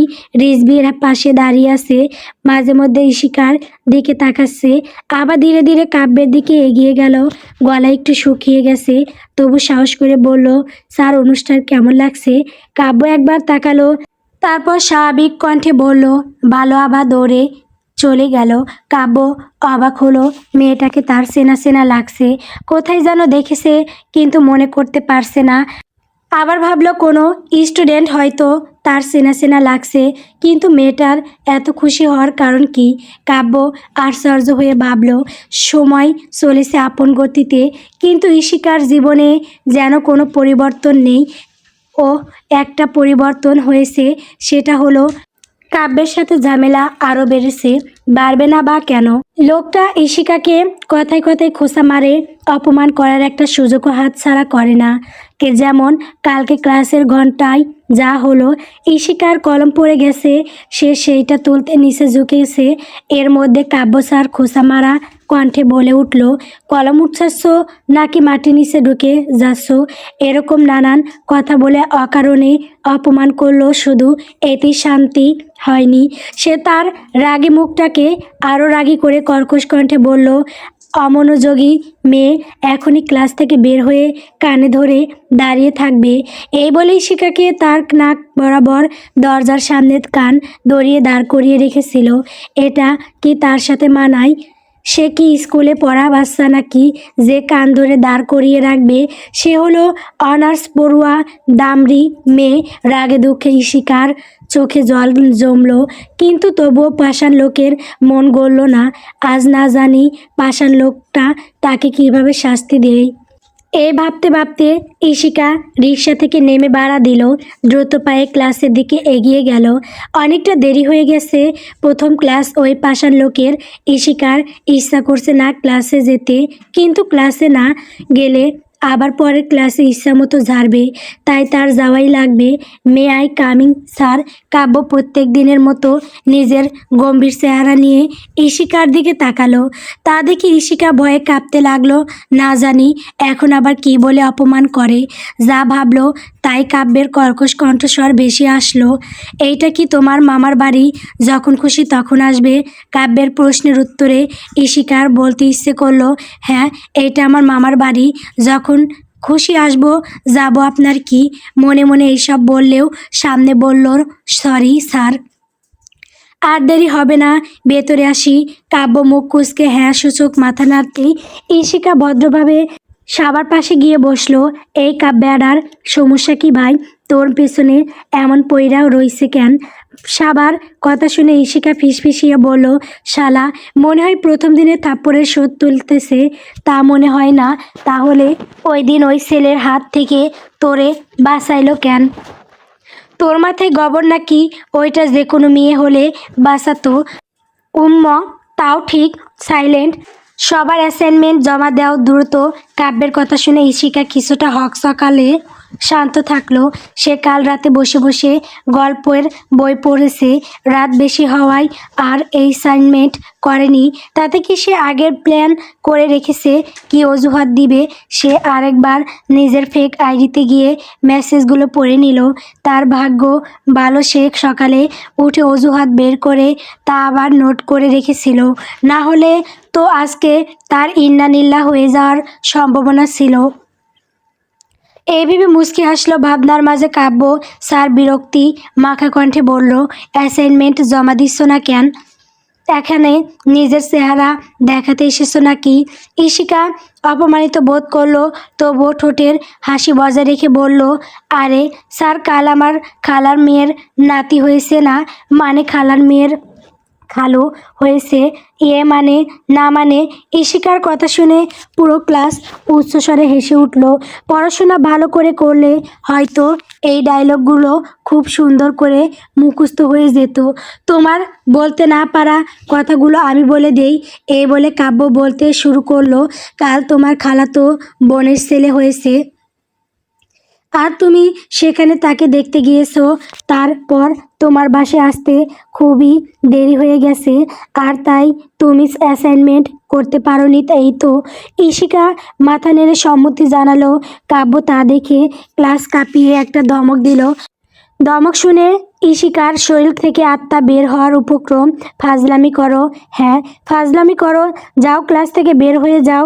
অপমানে লজ্জায় ঈশিকার চোখ বেয়ে জল গড়িয়ে পড়ল। চোখের জল মুছে মুখ ভেংসি কেটে সে দৌড়ে ক্লাস থেকে বের হয়ে যাচ্ছিল। ঠিক তখন তার কানে আসে কাব্যের বিড়বিড়িয়ে বলা কথা, সারা রাত পড়াশোনা বাদ দিয়ে উপন্যাস পড়বে আর সো কোল্ড নায়কদের ওপর ক্রাশ খাবে বেয়াদব মেয়ে। ইশিকা দৌড়ে আসার মাঝে এতটুকু কথাই শুনতে পেয়েছে, বাকিটুকু কথা হয়তো আরও কিছু খারাপ কথা বলছে, তা শোনার ইচ্ছা আর তার নেই। ইশিকা কেমন আছে বাবা? আলহামদুলিল্লাহ ভালো আছে, আপনি চিন্তা করবেন না, আমি তো আছি দেখে রাখার জন্য।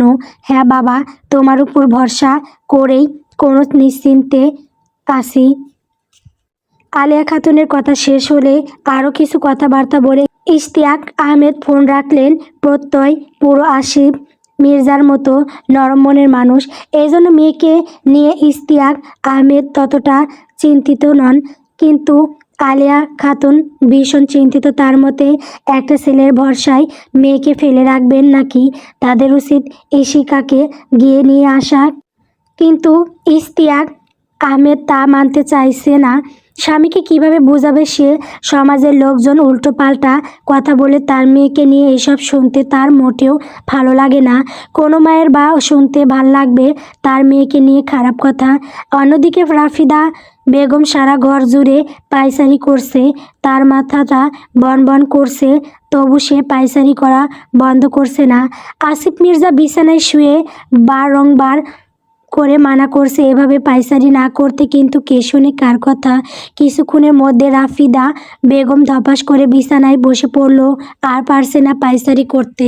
ভেবেছিল পায়চারি করলে মাথার এইসব সাইপাস চিন্তা দূর হবে, কিন্তু না, তা যেন আরও জেঁকে বসেছে। রাফিদা বেগমের মতে ছেলেটা তার অনুসরণে যাচ্ছে, আর সে কিছুই করতে পারছে না। 2 সিঁড়ি উপরে উঠছে, আবার 2 সিঁড়ি নিচে নামছে। আভা এরকম করতে তার বেশ মজা লাগছে। ইদানিং তার সব কিছুই কেমন ভালো লাগে। মেসেজের নোটিফিকেশন আসতে ফোনের লক খুলে ওয়েলপেপারের দিকে কিছুক্ষণ তাকিয়ে রইল। ওয়েলপেপারে জুড়ে একজন সুদর্শন পুরুষের ছবি। আচমকা কাউর হাতের স্পর্শে আভা হকচকিয়ে পিছন ঘুরে ইশিকাকে দেখে শান্তির নিঃশ্বাস নিল। কৌশলে হাতের ফোনটা নিজের ব্যাগে রেখে দিল। ইশিকা আর চোখে তা লক্ষ্য করলেও মুখ ফুটে এ ব্যাপারে কিছুই বলল না। পরিস্থিতি স্বাভাবিক করতে মুচকি হাসি দিয়ে জিজ্ঞাসা করলো, কি ম্যাম, নিজের ডিপার্টমেন্ট ছেড়ে এখানে কি করছেন? আরে আমি তো এসেছিলাম তোমাকে নিতে, তুমি নামছিলে না তাই দাঁড়িয়েছিলাম, হঠাৎ আমাকে নিতে আসলে, সামথিং স্পেশাল? আভা অট্টহাসি দিয়ে বলল, ঠিক ধরেছো। দুজনের কথোপকথনের মধ্যে আবার ফোন ক্রিং ক্রিং শব্দ করে বেজে উঠল। ফোন রিসিভ করে কানে ধরতে যে বাক্যগুলো শুনল তা শুনে আবার থমকে গেল। চোখ থেকে নোনা জল গাল বেয়ে গড়িয়ে পড়ল। আবার অবস্থা দেখে ইশিকা হতভম্ব হয়ে গেল। কিছু বুঝে উঠতে না পারছে না, আবাকে 2 হাতে জড়িয়ে নিয়ে মোলায়েম কণ্ঠে বলল, কি হয়েছে, কে কল করেছে? ইশিকা মা হাসপাতালে করিডরের এক কোণে বসে আভা 2 হাত জড়িয়ে ধরে মাথা নিচু করে আছে। তার চোখ দুটো লাল হয়ে গেছে, মাঝে মাঝে দরজার দিকে তাকাচ্ছে, আবার মাথা নিচু করে ফেলছে। ইশিকা তার পাশে বসে শান্ত করার চেষ্টা করছে। আভা, একটু ধৈর্য ধরো, ডাক্তার তো দেখছেন, আন্টি ঠিক হয়ে যাবে ইনশাল্লাহ। আবার আস্তে করে মাথা নাড়ল, কিন্তু তার ভয়টা কিছুতেই কমছে না। ঠিক তখনই করিডরের ভেতর দিয়ে দ্রুত হেঁটে আসলো রিজভি, মুখে দুশ্চিন্তার ছাপ, চুল এলোমেলো দেখেই বোঝা যাচ্ছে তাড়াহুড়ো করে এসেছে। রিজভি জরুরি কাজে শহরের বাইরে গিয়েছিল। রাইফা বেগমের অসুস্থতার কথা শুনে তাড়াহুড়ো করে ফিরে এসেছে। রিজভিকে দেখেই আবারও ঠুকরে কেঁদে উঠল। ভাই বোনের মাথায় হাত বুলিয়ে দিয়ে ধীর কণ্ঠে জিজ্ঞাসা করলো, মা কেমন আছে? কি হয়েছে মায়ের? আবা কান্না করতে করতে বলল, হঠাৎ করে মা হার্ট অ্যাটাক করেছে। দারোয়ান চাচা তাড়াতাড়ি হাসপাতালে নিয়ে আসে। রিজভি বোনকে কোনো রকম সান্ত্বনা দিয়ে ডাক্তারের সাথে কথা বলতে চলে যায়। রিজভি ডাক্তারের রুমের সামনে গিয়ে কিছুক্ষণ দাঁড়িয়ে রইল। ভেতরে ঢোকার আগে নিজেকে একটু সামলে নিতে চাইছে, তারপর দরজা ঠেলে ভেতরে ঢুকলো। ডাক্তার ফাইলের দিকে তাকিয়ে গম্ভীর মুখে বললেন, আপনি কি রোগীর ছেলে? রিজভি মাথা নাড়ল, জি আমি রিজভি। মা এখন কেমন আছেন ডাক্তার? ডাক্তার চশমা ঠিক করে শান্ত গলায় বললেন, হার্ট অ্যাটাক হয়েছিল, হয়তো কোনো কিছু নিয়ে অনেকটা প্যানিক হয়ে গিয়েছিলেন, তবে সময় মতো হাসপাতালে আনা হয়েছে বলে বড় বিপদটা আপদ কেটে গেছে। এখন আমরা পর্যবেক্ষণে রাখছি। কথাটা শুনে রিজভির বুক থেকে যেন একটা ভার নেমে গেল। ডাক্তার, এখন কি কোনো ভয় আছে? এই মুহূর্তে না, তবে রোগীকে খুব সাবধানে রাখতে হবে। বেশি টেনশন দুশ্চিন্তা কিছুই দেওয়া যাবে না। কয়েকদিন হাসপাতালে থাকতে হবে। ঠিক আছে ডাক্তার, আমরা খেয়াল রাখবো। ডাক্তারের কেবিন থেকে বের হয়ে করিডোরে আসতেই আবা উঠে দাঁড়ালো। আশঙ্কা নিয়ে জিজ্ঞাসা করলো, ভাই, মা কেমন আছে? রিজভি বোনের কাঁধে হাত রাখলো। ডাক্তার বলেছে এখন বিপদ কেটে গেছে, মা ঠিক হয়ে যাবে। ইশিকা পাশে দাঁড়িয়ে সান্ত্বনার স্বরে বলল, দেখলে আমি বলেছিলাম না আন্টি ঠিক হয়ে যাবে। ঠিক তখনই এক নার্স এসে বলল, আপনাদের মধ্যে রিজভিকে রোগী তাকে দেখতে চাচ্ছে। রিজভি এক মুহূর্তও দেরি করলো না। নার্সের কথাটা শুনে সে দ্রুত কেবিনের দিকে এগিয়ে গেল। বুকের ভেতরটা কেমন যেন দুক দুক করছে। ধীরে দরজা খুলে ভেতরে ঢুকলো। বিছানায় শুয়ে আছেন রাইফা বেগম, মুখটা ফ্যাকাশে, হাতে স্যালাইনের সুচ। ছেলেকে দেখি তার ঠোঁটে হালকা হাসি ফুটে উঠল। রিজভি এগিয়ে গিয়ে মায়ের পাশে বসলো। মায়ের হাতটা আলতো করে নিজের হাতে নিল। মা, কেমন লাগছে এখন? রাইফা বেগম দুর্বল গলায় বললেন, ভালো। কিছুক্ষণ চুপচাপ তাকিয়ে রইলেন রাইফা বেগম। অনেকক্ষণ কথা বলতে চান, তবে তিনি শব্দ খুঁজে পাচ্ছেন না। তারপর আস্তে আস্তে বললেন, আভা কোথায়?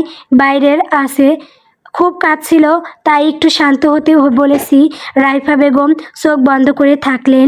তারপর ধীরে ধীরে বললেন, আমার মনে হয় আমি বেশি দিন বাঁচব না। রিজভি মায়ের কথা শুনে একদম চুপ হয়ে গেল। মায়ের হাতটা আরও শক্ত করে ধরে বলল, মা, এসব কি বলছো? তুমি ঠিক হয়ে যাবে, ডাক্তারও তো বলেছে তুমি সুস্থ হয়ে গেছো।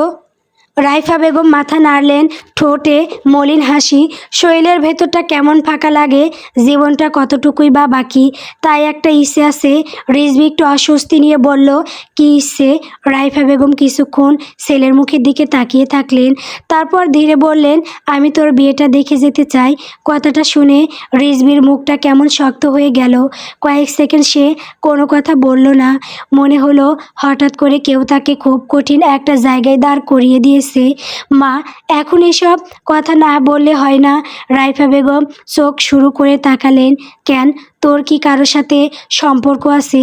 রিজভি তাড়াতাড়ি মাথা নাড়ল, না মা, তেমন কিছু না, কিন্তু এখন বিয়ের কথা ভাবিনি। ইশিকাকে তোর কেমন লাগে?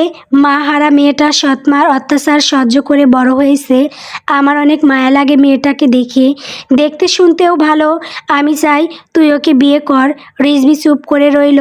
মনের ভেতর অজানা খুশি উকি দিল। ঠিক তখনই দরজার বাইরে নক করার শব্দ শোনা গেল। ভেতরে আসবো? আবার দরজার ফাঁক দিয়ে উকি দিল। তার পিছনেই দাঁড়িয়ে ইশিকা। আবার ভেতরে ঢুকে মায়ের পাশে দাঁড়ালো। মা, তুমি এখন কেমন আছো?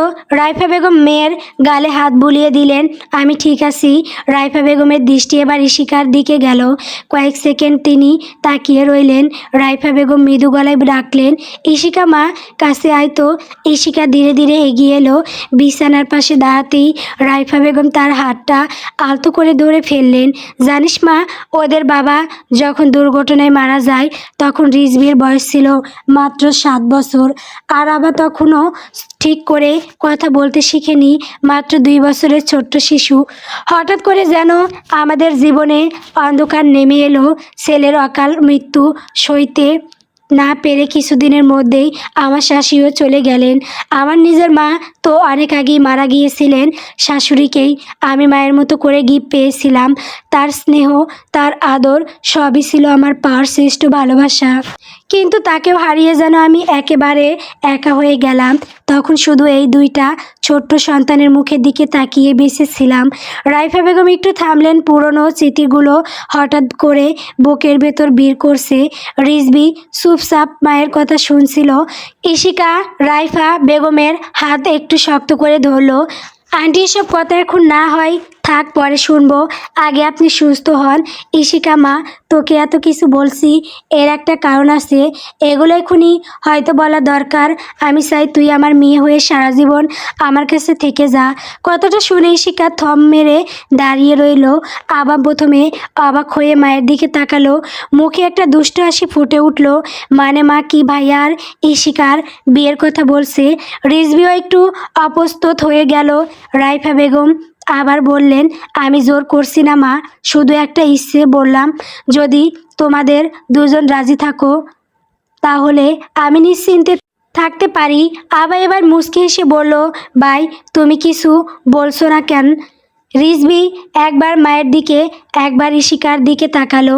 ইশিকার বুকের ভেতরটা অস্বাভাবিকভাবে কেঁপে উঠল। সে করুণ দৃষ্টিতে রিজভির দিকে তাকালো। সন্ধ্যা সুই সুই সময়, আকাশ জুড়ে ঘন কালো মেঘ জমে আছে, শহরের ওপর দিয়ে বয়ে যাচ্ছে তীব্র ঝড়ো হাওয়া। মাঝে মধ্যে দমকা বাতাসে গাছের ডালপালা কেঁপে উঠছে। পার্কটা প্রায় ফাঁকা, চারপাশে কেউ নেই। বেঞ্চগুলোর ওপর টুপটাপ করে বৃষ্টির ফোঁটা পড়ছে, সেই শব্দে মুখরিত পুরো পরিবেশ। বিনা বাক্যে হাসপাতাল থেকে বের হয়ে ইশিকা পার্কের একটি বেঞ্চে এসে বসেছে। কতক্ষণ ধরে সে সেখানে বসে আছে তা সে নিজেও জানে না। তার চোখ দিয়ে অবিরাম অশ্রু গড়িয়ে পড়ছে। বৃষ্টির ফোঁটা এসে মিশে যাচ্ছে তার গাল বেয়ে নামা সেই অশ্রুর সঙ্গে। ঝড়ো হাওয়ার তার চুলগুলো এলোমেলো হয়ে উঠছে, ভিজে যাচ্ছে তার কাপড়, কিন্তু সে কিছুই টের পাচ্ছে না। মাথা নিচু করে চুপচাপ বসে শুধু কেঁদেই চলেছে। ইশিকা কিছুতেই বুঝে উঠতে পারছে না এখন সে কি করবে। যে ঘটনার কারণে সে বাড়ি থেকে পালিয়ে এই ঢাকা শহরে এসে আশ্রয় নিয়েছিল, সেই একই ঘটনা আবার তার সামনে দাঁড়িয়ে গেছে। মনের ভিতর অজস্র প্রশ্ন ঘুরপাক খাচ্ছে। এবার সে রাইফা বেগমের কি বলবে, কিভাবে বলবে যে সে এই বিয়ে করতে চায় না? আর যদি রাইফা বেগম জিজ্ঞেস করেন কেন করবে না, তখন সে কি উত্তর দেবে? যে মানুষটা আপন না হয়েও তাকে আশ্রয় দিল, এত আদর যত্ন করলো, তাকে সে কিভাবে ফিরিয়ে দিবে? মাথা নিচু করে ভাবনায় ডুবে আছে ইশিকা। তার চোখ থেকে অনবরত অশ্রু গড়িয়ে পড়ছে, বৃষ্টির ফোঁটার সঙ্গে মিশে যাচ্ছে সেই নোনা জল। চারপাশে কি হচ্ছে সেদিকে তার কোনো খেয়ালই নেই। বৃষ্টি ভেজা পথ ধরে কেউ একজন এগিয়ে আসতে থাকে। তার হাতে একটি ছাতা, পরনে কালো ব্লেজার, এর নিচে সাদা শার্ট, এলোমেলো আধ ভেজা চুলগুলো কপালের ওপর পড়ে আছে। ধীর পায়ে সে পার্কের ভেতরের ভেজা রাস্তা ধরে ইশিকার দিকেই এগিয়ে আসছে। কিছুক্ষণের মধ্যেই সে ইশিকার কাছে এসে থামে, চুপচাপ করে কিছুক্ষণ ইশিকার দিকে তাকিয়ে থাকে। নিঃশব্দে ছাতাটা এগিয়ে এনে ইশিকার মাথার উপর ধরল। এভাবে এখানে বসে বেবে করে কান্না করার মানে কি? তোমার কি বাড়িঘর নেই? হঠাৎ করে এরূপ কর্কশ কণ্ঠস্বর কানে ভেসে আসতে ইশিকা চমকে উঠল। মুখ তুলে তাকাতেই দেখতে পেল তার সামনে ছাতা হাতে দাঁড়িয়ে আছে কাব্য। বৃষ্টি ভেজা সন্ধ্যার ম্লান আলোয় তাকে দেখে ইশিকা কিছুটা অবাক হয়, অবাক হওয়ার চাইতেও বেশি বিরক্ত বোধ করে। কণ্ঠে ক্রোধ নিয়ে বলে, ভার্সিটিতে অপমান করে শাস্তি হয় না, এখানে অপমান করতে এসেছেন নাকি? ইশিকার কথায় কাব্যের মুখের ভাবভঙ্গি পরিবর্তন হলো না। সে আগের মতো করেই বলল, এখানে বসে কান্না করছো কেন? বাসায় যাও, এখন এখানে থাকা ঠিক না। এইটা ভার্সিটি না, এইটা পার্ক, এখানে আপনার কথা কেন শুনবো আমি? কাব্য ব্রুকুসকে একটু এগিয়ে এলো। কারণ তুমি এইভাবে একা বসে থাকলে সমস্যা হতে পারে, বুঝতে পারছো না? আর শিক্ষক হিসেবে এটা আমার দায়িত্ব তোমাকে সঠিকটা বোঝানো। আমার সমস্যা আমি সামলাতে পারবো, আপনাকে চিন্তা করতে হবে না। ইশিকার গলা এবার আরও চড়া কণ্ঠে বলল। কাব্য দাঁতে দাঁত চেপে বলল, জেদ দেখানোর জায়গা এটা না, আপনি আমাকে অর্ডার দেওয়ার কে? ইশিকা রাগ সংযত না করতে পেরে দাঁড়িয়ে গেল। আমি কোথায় বসবো, কোথায় থাকবো, এটা আমার ব্যাপার। কাব্যের ধৈর্যের বাঁধ ভাঙতে শুরু করলো, তবুও নিজের রাগ সংযত করে বলল, আমি শুধু বলছি বাসে চলে যাও, আর আমি বলছি যাব না। কথাটা বলার ভঙ্গিটা এতটাই তীক্ষ্ণ ছিল যে মুহূর্তেই কাব্যের রাগ চড়াই পৌঁছে গেল। হঠাৎ ঠাস করে একটা শব্দ হলো। কাব্যের হাত ঈশিকার গালে এসে পড়েছে। ব্যথায় ঈশিকার চোখ বেয়ে আবার এক দফা নোনা জল গড়িয়ে পড়ল। গালে হাত দিয়ে সে কিছুক্ষণ স্থির হয়ে দাঁড়িয়ে রইল। কাব্য আর কোনো কথা না বলে নিজের হাতে ছাতা ঈশিকার হাতে ধরিয়ে দিল। তারপর ব্লেজার খুলে ঈশিকার কাঁধে পরিয়ে দিল। যাও, এবার বাসায় যাও। এভাবে কান্না করলে কোনো কিছু সমাধান হয়ে যাবে না। ভাবনা চিন্তা করে ব্যাপারটা সমাপ্তি করো। কাব্যের কথা শেষ হতেই ঈশিকা কিছুক্ষণ বোকার মতো তার দিকে তাকিয়ে রইল। কাব্য ঠিক কী বোঝাতে চাইল তা তার মাথায় ঢুকছে না। মনে হাজারটা প্রশ্ন ঘুরপাক খাচ্ছে, কিন্তু মুখ খুলে কিছু জিজ্ঞেস করার সাহসটুকু ও হচ্ছে না। ঈশিকা পার্কের বেঞ্চ থেকে উঠে হাঁটতে শুরু করলো। এখনও রাগ আর বিভ্রান্তির মধ্যে আটকে আছে। কাব্য সেদিকে এক পলক তাকিয়ে উল্টো রাস্তায় হাঁটতে লাগলো। ঈশিকা বাসায় ফিরে সরাসরি নিজের ঘরে চলে গেল। ভেজা জামা কাপড় বদলে বেডের কোণে বসে রইল। মনের মধ্যে রাগ, হতাশা আর বিভ্রান্তি সব মিলেমিশে একাকার। বাইরে এখনও বৃষ্টি হচ্ছে। বাতাসের আওয়াজে জানলার কাঁচ কেঁপে উঠছে। সে চুপচাপ জানলার কাছে চেয়ে রইল। রিজভী একের পর এক কল দিয়ে যাচ্ছে ঈশিকার ফোনে। কল দেখেও ঈশিকা ইচ্ছা করে ধরছে না। রিজভীর নামটি বারবার স্ক্রিনে ঝলমল করছে। বিরক্ত হয়ে কল ধরলো। কী সমস্যা? বারবার কল কেন দিচ্ছেন? আমি জানি তুমি বিয়েতে রাজি না। ঈশিকার গলা এবার আগের মতোই তিনকো করে বলল, তাহলে বারবার ফোন করছেন কেন? ওপাশ থেকে রিজভী বলল, কারণ তোমার মুখ থেকে শুনতে চেয়েছিলাম, হ্যাঁ আমি রাজি না, এ বিয়ে আমি করতে চাই না। কথাটা বলার পর কিছুক্ষণ চুপ হয়ে গেল। এতক্ষণে জমে থাকা একটা চাপা ভার কিছুটা হলেও নেমে গেল। রিজভী আবার জিজ্ঞাসা করলো, কারণটা জানতে পারি? আমি ছেলে হিসেবে দেখতে খারাপ না, আমার ফ্যামিলি ব্যাকগ্রাউন্ডও ভালো। তাহলে কী সমস্যা? ঈশিকা কিছুক্ষণ ভেবে উত্তর দিল, সব কারণ বলা যায় না। কিছু জিনিস থাকে যেগুলো না জানাই ভালো। তুমি কাউকে পছন্দ করো তাহলে বলতে পারো। ঈশিকা কল কেটে দিল। ফোনটা বিছানার উপর ছুঁড়ে মেরে স্থির হয়ে বসে রইল। বুকের ভেতরটা ধুকপুক করছে। জানলার পাশে গিয়ে দাঁড়ালো ঈশিকা। রাস্তার লাইটগুলো ঝাপসা হয়ে গেছে। দূরে কোথাও গাড়ির হর্ন শোনা যাচ্ছে। হঠাৎ করে কাব্যের কথা মনে পড়ল। কাব্যের মারা থাপ্পড়টা। গালে হাত দিয়ে শুয়ে দেখলো ঈশিকা। ব্যথাটা এখনও আছে, কিন্তু সেই ব্যথার চেয়েও বেশি মনে পড়ছে কাব্যের কথাগুলো। ভাবনা চিন্তা করে ব্যাপারটা সমাপ্তি করো। কি বোঝাতে চেয়েছিলেও কাব্য? সে কি কিছু জানে নাকি শুধু এমনি বলেছে? ঈশিকার মাথা আরও ঘুরে গেল। তার ব্যাপারে কাব্য কিভাবে জানতে পারে? সে তো নিজের ব্যাপারে কাউকে কিছু বলে না। গল্প প্রণয় কাব্য। গল্পটি কেমন হয়েছে কমেন্ট করে বলবেন। আমার চ্যানেলে নতুন নতুন গল্প পেতে সবাই আমার চ্যানেলটিকে সাবস্ক্রাইব করবেন, পাশে থাকবেন। ধন্যবাদ।